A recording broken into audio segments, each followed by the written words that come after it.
Hello student, स्वागत है आपका मेरे यूट्यूब चैनल सीट इन नीट पर। स्टूडेंट, हम लोग UP-UMS Uttar Pradesh university of medical science CP net के नाम से एक एग्ज़ाम कंडक्ट कराती है सैफई इटावा में, जिसके थ्रू नर्सिंग एंड पैरामेडिकल के कोर्स आप लोग कर सकें। तो हम लोग आज इस वीडियो में हम नर्सिंग और पैरामेडिकल के पिछले वर्ष के आए हुए क्वेश्चन डिस्कस करेंगे। इम्पॉर्टेंट क्वेश्चन है। तो क्वेश्चन नंबर फर्स्ट देखिए, the non myelinated neurons can be located in. जो नॉन माइलिनेटेड न्यूरॉन्स होती हैं वो कहाँ पे होती हैं? तो first option CNS and somatic nervous system में, या B option CNS and autonomous nervous system में, सी ऑप्शन CNS ओनली, और डी ऑप्शन कह रहा है autonomous and somatic neural system में। तो ऑटोनोमस और सोमैटिक न्यूरल सिस्टम में नॉन माइलिनेटेड न्यूरॉन्स प्रेजेंट होती हैं, यहीं पे प्रेजेंट होती है। तो ऑप्शन नंबर डी ऑटोनोमस एंड सोमैटिक न्यूरल सिस्टम, ऑप्शन नंबर डी सही हो जाएगा। इसका एक्सप्लेनेशन क्या है? Unmyelinated nerve fibre are involved with Schwann cell से इन्वल्व्ड होती हैं, that do not form a myelin sheath around the axon के चारों तरफ माइलिन शीथ नहीं होती हैं। Nodes of Ranvier are absent भी होते हैं। Example commonly found in autonomous and somatic neural system. क्या कहते हैं? Unmyelinated nerve fibre in light reaction for synthesis of ATP this site is. जो लाइट रिएक्शन होती हैं सिंथेसिस ऑफ ATP वो कहाँ पे होती हैं?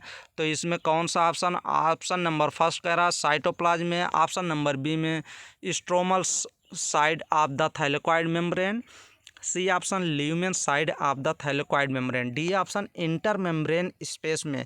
तो लाइट रिएक्शन जो होती है वो ATP सिंथेसिस होती है stromal side of the thylakoid membrane में।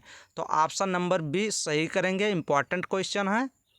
नेक्स्ट क्वेश्चन के पहले ये क्या दिया गया? एक्सप्लेनेशन दिया गया। During photosynthesis in plant ATP is synthesised by the ATP synthesis with the help of proton gradient created in the lumen through the membrane of the thylakoid and into the chloroplast stroma. ATP synthesis consist of two main सब unit F0 और F1। ये भी important है। Next question, what will be the additional volume of air that a person can expire by a forceful expiration. Forceful expiration की बात कर रहा है। ह्यूमन कितनी एडिशनल वॉल्यूम लेता है फोर्सफुल एक्सपायरेशन करने के लिए? तो वो 1100 वॉल्यूम 1100 ml किसका लेता है? ऑक्सीजन लेता है। तो ऑप्शन नंबर 20 सही हो जाएगा। नेक्स्ट को इसका एक्सपायरेटरी रिजर्व वॉल्यूम ERV कितना होता है? 1000 से 1100 ml। It is an additional volume of air that person can expire करता है, बाहर निकालता है bye a forceful expiration. Forceful expiration अगर हम लोग करते हैं तो एडिशनल वॉल्यूम क्या लेता है? टाइडल वॉल्यूम तो पहले से प्रेजेंट रहती है 500 ml, और additional volume expiratory reserve volume वो लेता है। तो क्वेश्चन पूछ रहा था एडिशनल वॉल्यूम कितना लेता है? तो एक्सपायरेटरी रिजर्व वॉल्यूम 1000 से 1100 ml होती है, तो 1100 ml वो लेता है। Next question, net primary productivity is highest in. Net primary productivity जो होती है सबसे अधिक कहाँ पे होती है? फर्स्ट ऑप्शन ट्रॉपिकल रीजन में, बी ऑप्शन पोलर रीजन में, सी ऑप्शन हाई एल्टीट्यूड में, या डी ऑप्शन डीप ओशियन में। तो फर्स्ट ऑप्शन नंबर करेक्ट हो जाएगा। ट्रॉपिकल रीजन में नेट प्राइमरी प्रोडक्टिविटी अधिक होती है। जैसे मार्स रीजन में जहाँ दलदली एरिया वहाँ भी नेट प्राइमरी प्रोडक्टिविटी अधिक होती है। जैसे एक्सप्लेनेशन देख लेते हैं। The highest net primary productivity in terrestrial environment occurs in कहाँ पे? स्वाम्प्स एरिया में एंड मार्शेस एरिया में और ट्रॉपिकल रेन फॉरेस्ट रीजन में। और लोवेस्ट अकर्स इन डिजर्ट में होती है। लोवेस्ट कहाँ पे होती है? डिजर्ट में होती है। Select the correct statement from the following. ये क्वेश्चन इंपॉर्टेंट क्वेश्चन है, हर बार क्वेश्चन पूछा जाता है। ये क्वेश्चन नोटो कार्ड और नॉन नोटो कार्ड के कार्डेट और नॉन कार्डेट के बीच क्वेश्चन हमेशा पूछा जाता है। तो क्वेश्चन इंपॉर्टेंट है। Select the correct statement from the following. हम लोग को क्या देखना है? करेक्ट स्टेटमेंट देखना है। यहाँ आप सर्किल बना लीजिए, क्योंकि आप क्वेश्चन में दिक्कत हो जाती है। करेक्ट का इनकरेक्ट कर देते हैं और इनकरेक्ट का करेक्ट। तो क्या पूछ रहा है, करेक्ट पूछ रहा है। तो correct, notochord is found in all chordate, सभी कार्डेट में नोटोकार्ड प्रेजेंट होती है। तो ये ऑप्शन एकदम सही है। बी ऑप्शन कह रहा है pharynx is perforated by gill slit in non chordate, नहीं नॉन कार्डेट में नहीं, कार्डेट में कार्डेट का फंक्शन है। Heart is dorsal in bird, bird में डॉर्सल नहीं होती। Both A C are correct, नहीं, ये सब गलत हैं। तो आप लोग ऑप्शन नंबर फर्स्ट करेक्ट करेंगे। इसका एक्सप्लेनेशन भी दिया गया, अभी आगे हम इसका एक्सप्लेनेशन दिखाएंगे। Which hormone is potent hyperglycaemic hormone, hyperglycaemic hormone किसको कहते हैं? हाइपरग्लाइसेमिक मतलब क्या होता है? जो ब्लड में ग्लूकोज लेवल को बढ़ाता है, शुगर लेवल को, वो क्या, उसको हाइपरग्लाइसेमिक, हाइपर मतलब अधिक होता है, और हाइपो मतलब, हाइपो अगर कहीं है, हाइपो HYPO, तो हाइपो मतलब होता है कम, और अगर हाइपर है HYPER, हाइपर मतलब क्या होता है? अधिक। तो हाइपर ग्लाइसेमिक हार्मोन, ग्लाइसेमिक मतलब शुगर होता है, तो वो ग्लूकागान होता है। ग्लूकागान क्या करता है? ये ग्लूकोनियोजेनेसिस करवा के लीवर में और ब्लड शुगर को बढ़ा देता है। तो ऑप्शन नंबर बी करेक्ट हो जाएगा। ग्लूकागान जो होता है हाइपरग्लाइसेमिक हार्मोन होता है। ये देखिए एक्सप्लेनेशन क्या कह रहा है। Glucagon is a peptide hormone होता है and play an important role in maintaining the normal blood glucose level को मेंटेन करता है। Glucagon acts mainly on the liver cells, hepatocyte, and stimulate glycogenolysis, resulting in increased blood sugar, hyperglycemia. In addition, the hormone stimulate the process of gluconeogenesis, which also contribute to hyperglycemia. तो next question, which of the following variety is resistant to white rust, white rust किस चीज़ के variety में होती है? तो white rust जो होता है वो ब्रेस्का की जो वैरायटी होती है उसी में होता है। तो ब्रेस्का की वैरायटी हम लोग अगर पहचान लेंगे तो व्हाइट रस्ट रेजिस्टेंट वैरायटी जो होती है वो हम लोग को क्या पहचानना है? ब्रेस्का की वैरायटी कौन सी है? तो फर्स्ट ऑप्शन परभानी क्रांति, ये भिंडी की वैरायटी है। हिमगिरी ये भी नई वैरायटी है, और पूसा कोमल भी नई वैरायटी है। तो डी ऑप्शन नंबर करेक्ट हो जाएगा। करण राई जो है ये किसकी वैरायटी है? ये ब्रेस्का की वैरायटी है। तो ऑप्शन नंबर डी करेक्ट करेंगे। एक्सप्लेनेशन में Pusa Swarnim Karan Rai is the variety of Brassica that is developed through the plant breeding for resistant against white rust. Next question, T wave in ECG represent, वो जो cardiac arrest की चलती है ECG जो होती है, ECG में क्या कह रहा है? ECG में टी वेव, पी ऐसे होता है, पी होता है, फिर उसके बाद QRST ऐसे होता है, PQRS, और यहाँ पे ऐसे होता है टी लेवल। तो ये कह रहा है ये लेवल जो है टी वेव क्या रिप्रेजेंट करती है? तो टी वेव ये एट्रिया, बोथ एट्रिया को क्या करती है? डिपोलराइजेशन शो करती है। ये QRS जो है ये क्या डिपोलराइजेशन ये भी शो करते हैं। और ये जो टी वेव है ये वेंट्रिकल रिपोलराइजेशन शो करती है। वेंट्रिकल डिपोलराइजेशन शो करते हैं, ये वेंट्रिकल रिपोलराइजेशन शो करती है, और ये एट्रिया क्या करती है? डिपोलराइजेशन शो करती है, बोथ एट्रिया। तो ऑप्शन नंबर कौन सा सही हो जाएगा? T wave ventricular repolarisation show करती हैं।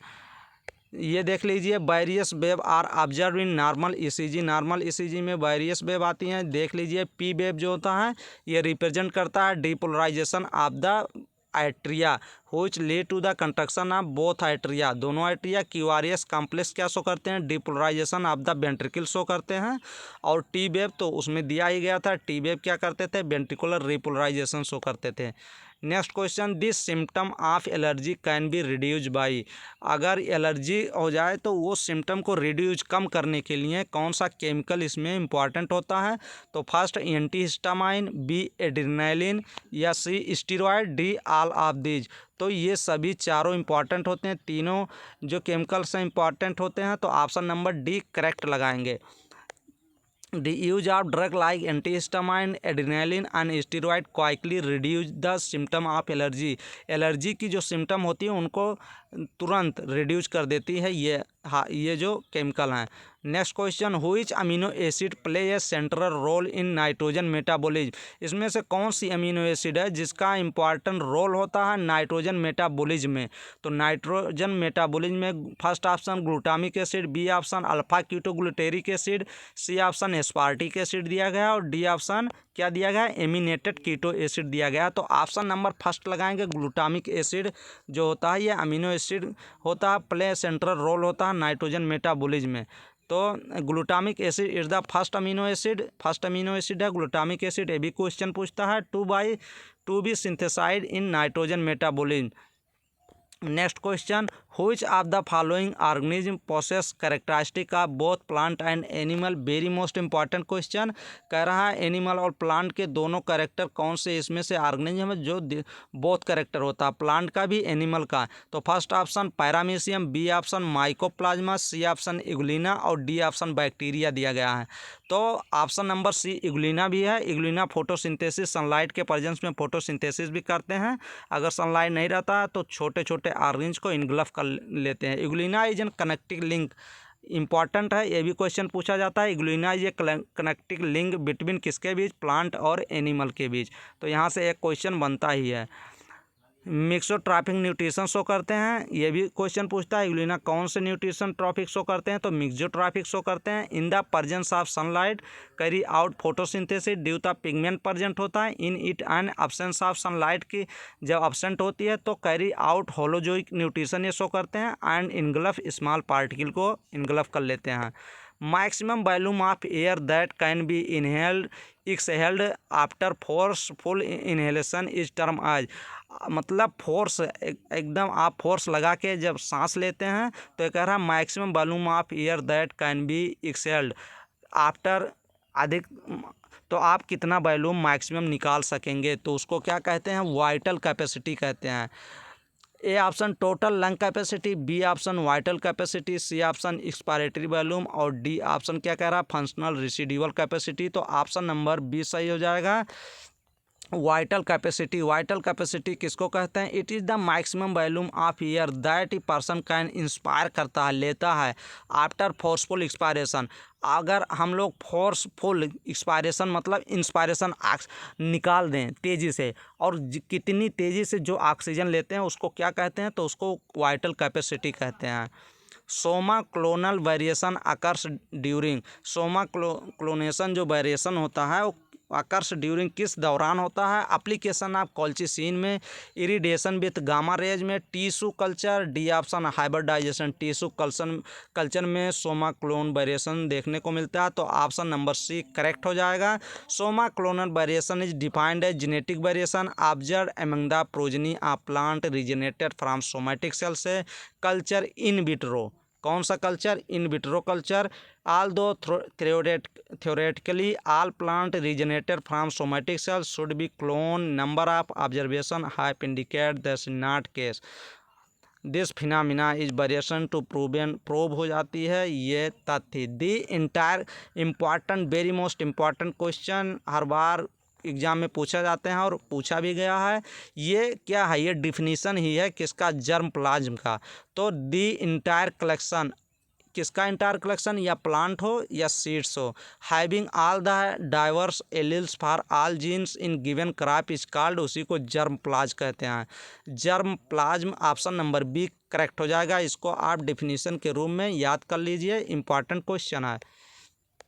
collection and preservation of the different wild variety species and relatives of the cultivated species followed by evaluation for their characteristic. During which stage of sewage treatment microbes are use, किस sewage treatment में किस stage में microbes को use किया जाता है, तो वो स्टेज है प्राइमरी ट्रीटमेंट, सेकेंडरी ट्रीटमेंट या टर्सरी ट्रीटमेंट या ऑल ऑफ दीज। तो ऑप्शन नंबर बी माइक्रोब्स का यूज करते हैं सीवेज ट्रीटमेंट में, सेकेंडरी ट्रीटमेंट में माइक्रोब्स यूज किया जाता है, तो ऑप्शन नंबर बी सही हो जाएगा। प्राइमरी ट्रीटमेंट देख लीजिए और सेकेंडरी ट्रीटमेंट। प्राइमरी ट्रीटमेंट से भी क्वेश्चन पूछे जाते हैं। Is physical process, primary treatment जो होता है फिजिकल प्रोसेस होता है और सेकेंडरी ट्रीटमेंट बायोलॉजिकल प्रोसेस होता है। इन्वॉल्व ओनली क्या इन्वॉल्व होता है, फिल्ट्रेट एंड सेडिमेंटेशन, इसमें फिल्ट्रेशन होता है और सेडिमेंटेशन होता है। और सेकेंडरी ट्रीटमेंट में बायोलॉजिकल ट्रीटमेंट कहते हैं, ये भी क्वेश्चन पूछा जाता है, इंपॉर्टेंट क्वेश्चन बनते हैं यहाँ से। The primary effluent is pass into large aeration tank में पास कर दिया जाता है, होयर जहाँ पे इट कॉन्स्टेंटली लगातार एजिटेटेड घुमाया जाता है मैकेनिकली एंड ईयर पंप्ड भी किया जाता है। This allow to vigorous growth useful. Next question, which of the following is related to integrated waste water treatment process within natural system. क्या कह रहा है, which of the following related integrated waste water treatment जो होता है process वो natural system होता है। तो this system created by Ramesh Chandra dagger ने किया था, झूम कल्टीवेशन के नाम से जानते हैं, फार्मर ऑफ पॉलीवैलेंट या फ्रेंड्स ऑफ अर्काटा मास। ये फॉर्म का क्या है डिफिनीशन है, फॉर्म ऑफ द अर्काटा मास को क्या कहते हैं, नेचुरल सिस्टम ये है। Zero best water treatment process natural system है, फ्रेंड्स ऑफ द अर्काटा मास। तो ऑप्शन नंबर कौन सा सही लगाएंगे, ऑप्शन नंबर लगाएंगे डी सही लगाएंगे।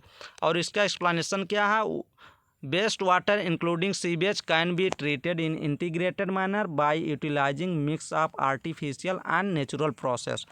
ये नेचुरल प्रोसेस के लिए होता है। Next question, Malpighian tubules in Periplaneta americana in number and colour. तो हम लोग को यहाँ फिलअप करना है, यहाँ भी और यहाँ भी। तो माइलपीगियन ट्यूब्यूल्स जो होती है पेरिप्लिनेटा अमेरिकाना में कितनी होती है, तो 100 से कितनी होती है, 100 से 150 होती है, 150 होती है। और इन नंबर एंड कलर कौन सा होता है, तो येलो कलर होता है, येलो कलर। तो ऑप्शन नंबर डी सही हो जाएगा। नेक्स्ट क्वेश्चन नंबर, ये major limiting factor for photosynthesis in C3 plant. C3 plant में मेजर लिमिटिंग फैक्टर क्या होता है, तो फोटोसिंथेसिस जब C3 प्लांट का मेजर लिमिटिंग फैक्टर होता है CO2 carbon dioxide limiting factor C3 plant का होता है। तो ऑप्शन नंबर फर्स्ट सही हो जाएगा। Next question number, cork cambium result in the formation of cork which become impermeable to water due to the accumulation of. अगर कहीं पे इम्परमेबल टू वाटर को जाने नहीं देता, रोक देता है, तो वो सिब्यूरिन ही होती है।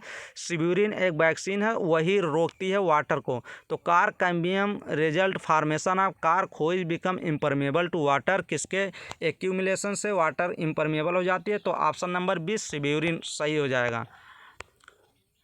नेक्स्ट क्वेश्चन के पहले हम लोग एक इन्फॉर्मेशन आप सूचना देंगे, 2 सूचना है, तो आप लोग सूचना सुन लीजिए। फर्स्ट सूचना क्या है, डिस्क्रिप्शन चेक करना है, जिस वीडियो का लिंक प्रोवाइड किया जाए, जिस वीडियो का हम लिंक प्रोवाइड करें आप लोग उसको ज़रूर देखें, क्योंकि वो वीडियो बायोलॉजी क्वेश्चन जो भी है इन्फॉर्मेशन दिया रहता है और इम्पॉर्टेंट क्वेश्चन हो रहते हैं, हिंदी में भी रहते हैं और इंग्लिश में भी रहते हैं। तो आप लोग लिंक ज़रूर चेक कर लिया करें, डिस्क्रिप्शन बॉक्स जो है वहाँ पे चेक कर लिया करें। और सेकंड पे क्या है, सेकंड पे इन्फॉर्मेशन ये है कि स्टूडेंट आप लोग को CP नेट में नर्सिंग और पैरामेडिकल एग्ज़ाम के पहले मेरे चैनल पर 1000 सब्सक्राइबर करना है। तो आप लोग अपने फ्रेंड्स जो कोर्स करना चाहते हैं उनको बताओ और सब्सक्राइब कराओ। और क्या, रिलेशन में भी आप बता सकते हो, व्हाट्सएप ग्रुप में शेयर ज़रूर करें। Question number, excess of manganese induce ये डिफिशियंसी ऑफ। अगर मैग्नीज की डिफिशियंसी हो जाती है, एक्सेस ऑफ मैग्नीज, अगर मैग्नीज की मात्रा अधिक हो जाए तो वो किसकी डिफिशियंसी, किसकी कमी कर देता है, मैग्नीज की भी कमी करता है, आयरन की भी और कैल्शियम की, तीनों की। अगर मैग्नीज की मात्रा अधिक हो जाएगी तो वो तीनों की कमी कर देगा, किसका, मैग्नीज, आयरन, कैल्शियम, तीनों को कमी कर देता है। वो मैग्नीज कंपटीशन कर लेता है विथ आयरन से एंड मैग्नीशियम अपटेक में with magnesium for binding with enzyme से कर लेता है। एक्सेस मैग्नीज में induce deficiency of iron, magnesium and calcium. Ciliated epithelia is found in. Ciliated epithelia कहाँ पे होती है, इंपॉर्टेंट क्वेश्चन है। तो ciliated epithelia ileum and bronchioles में होती है, ब्रोंकियोल्स एंड ईसोफेगस में, या C option fallopian tube and bronchioles में सिलिएटेड इपिथीलियम पाई जाती है। तो ऑप्शन नंबर सी करेक्ट हो जाएगा। नेक्स्ट क्वेश्चन नंबर हम लोग नेक्स्ट वीडियो में देखेंगे। Thanks for watching complete video, subscribe my channel and share my video. Thank you students.